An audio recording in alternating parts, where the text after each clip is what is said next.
Tila mainit na usap-usapan at trending ngayon online ang pagsasama sa iisang stage ng Kathniel na sina Catherine Bernardo at Daniel Padilla at ang napapabalitang dahilan ng kanilang hiwalayan na si Andrea Brillantes. Nito lamang kasing nagdaang gabi Miyerkules ng December 13 ay ginanap ang ABS-CBN Christmas Special 2023 sa Araneta Coliseum kung saan nagsama-sama ang mga batikan at kilalang artista ng Kapamilya Network at napanood natin ang bawat isa na nagbigay ng kanilang mga inihandang performance kung saan din ay muli nating nakitang nagsama ang isa sa sikat na love team ng bansa at mag-ex-couple na Kathniel na sina Catherine Bernardo at Daniel Padilla matapos ang kanilang mainit na hiwalayan nito lamang nakaraang buwan.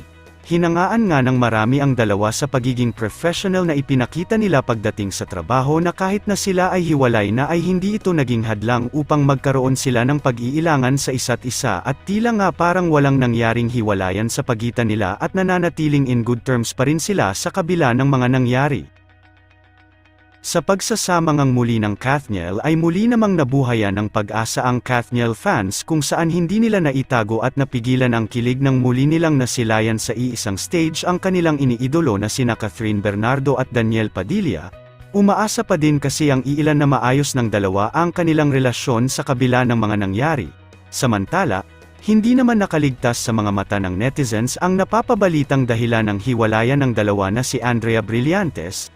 Tila nagkaroon nga umano ng awkward moment ang tatlo dahil hindi naman malabo na mag-cruise ang kanilang mga landas dahil nasa iisang lugar lang naman sila at parehong network lang din ang kanilang ginagalawan. Narito ang iilang komento ng mga netizens at mga fans sa naganap na ABS-CBN Christmas Special kagabi kung saan ay mainit na pinag-usapan ang pagsasama ng Kathniel at ni Andrea Brillantes sa iisang stage. Malakas nga ng appeal ni Andrea pero pangkama lang yan. Yes to Kathniel comeback pero kung wala na talagang pag-asa okay lang yan at least magkasama pa rin sila. Huwag kang bibigay Kath. Nasaktan ka na ng husto at hindi nirespeto matututo ka na. Once a cheater is always a cheater. Baka mas masahol pa ang gawin sa susunod. You deserve someone who will love, trust and respect you. Kaya wag pad-adalas sa paiyak-iyak. Advice lang ng isang ina na nakita kung paano ka maupos na parang kandila.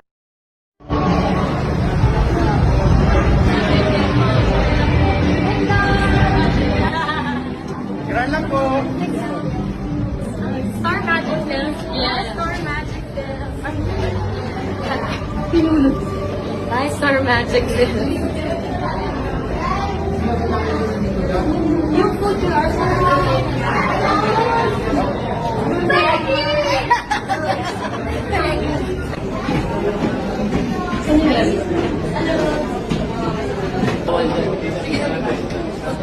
Okay. Bye.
Bye.